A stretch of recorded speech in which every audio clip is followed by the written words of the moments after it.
Okay, so now we're going to talk about polarity. Okay, so we've kind of talked about polarity a little bit. We talked about polar and non-polar when we talked about bonds. So at the beginning of this chapter, we talked about, is it polar, is it non-polar, those kind of things. But now we're going to move into not talking about the bond specifically, but now we want to talk about the molecule. So this is polarity of the entire molecule.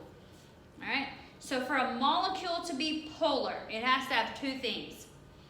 It has to have polar bonds. And so remember, this is the part we talked about. Look at the electronegativity difference.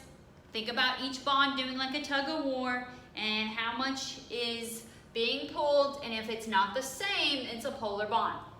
Okay? Remember, we could talk about it from a theory standpoint, but we could also measure them experimentally. The other thing that it has to have is an unsymmetrical shape. So it has to have polar bonds and an unsymmetrical shape. And we're going to think about something called vector addition, but that kind of sounds really intense and all that. So what we're going to do is we're just going to think about a massive game of tug of war. So if you can think about doing a massive game of tug of war, then you'll be okay. All right? And it's going to be important if I have any lone pairs on my central atom. Okay? So I have to look at what is on that central atom and how that affects my polarity. All right, so let's talk about the simplest molecule. The simplest molecule is one that has only one bond. Okay? So if I want to think about the molecule's polarity, remember first I have to have a polar bond. So here's hydrogen, here's chlorine. So based on electronegativity, hydrogen's over here, chlorine's over there. So remember, electronegativity, fluorine's the most electronegative. Chlorine is going to be much more electronegative than hydrogen. So it's going to pull the electrons to it. So it's going to have a higher electron density, a partial negative. The hydrogen's going to have a low electron density and a partial positive. So this is a polar bond. So for it to be a polar molecule, first I have to have a polar bond. Check. Then it has to be unsymmetrical. So if I look at this and I try to like cut it in half, it's not mirror imaged. It's not symmetrical because I have an H on one side, a chlorine on the other side.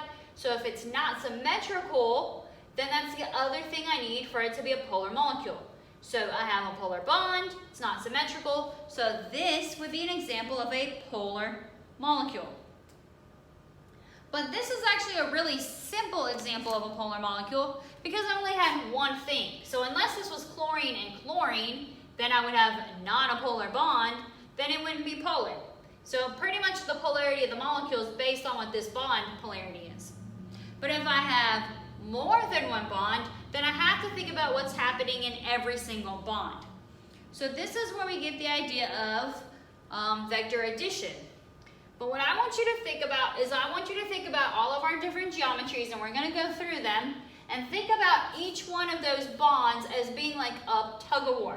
I'm pulling on something, and if I'm doing a tug of war, and think about it, if I'm the central atom, and all the bonds coming off of me are like tug of war, when I move.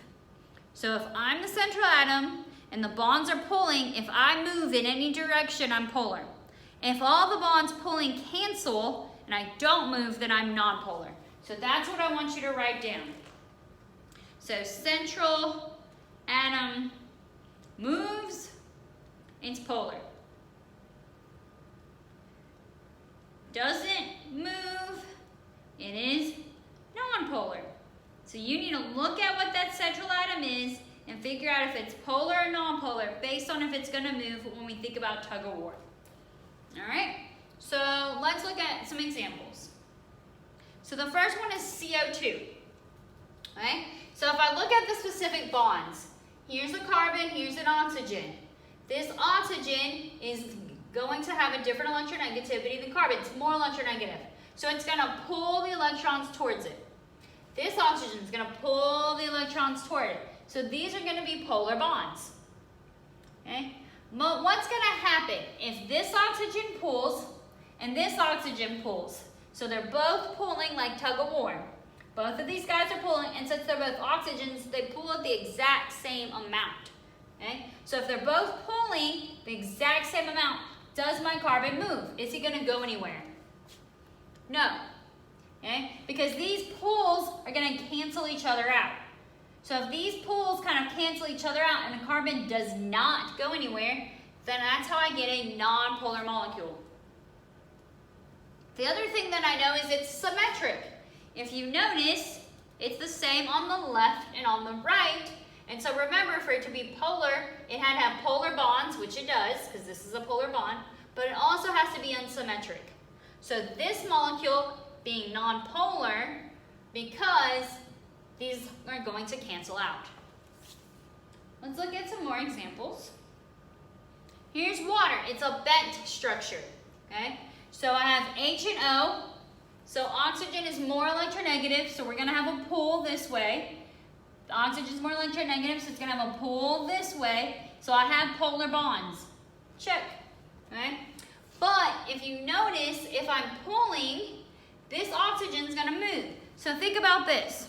If I reach down like at this angle and I try to pull something, am I going to move? Yeah, if I go down and I go like this, because both of my arms are moving, they're not going to cancel. Another way you can think about this is sometimes it's easier for you to think about the opposite. Okay, think about if it were going in this direction. If you were standing here and I had my arms like this and there were two people at the bottom and they were both pulling my arms, I'm going to go down because they have an angle. So because this is at an angle and it's not just straight across like linear was, because it's at this angle, then it ends up being that these two aren't going to cancel out. So because they can't cancel out, this is why this is a polar molecule, because it cannot cancel out. All right, let's look at another one. Lots of examples. So this one has the nitrogen and the hydrogen. Nitrogen's more electronegative, so it's going to pull, it's going to pull, it's going to pull. But this is kind of like that bar stool, okay? So you've got three like this, kind of. And then this is like the nitrogen, and the hydrogens are like my little feet right here, okay? So if the nitrogen pulls, because it's at this angle, which way do you think is gonna, what do you think is gonna happen?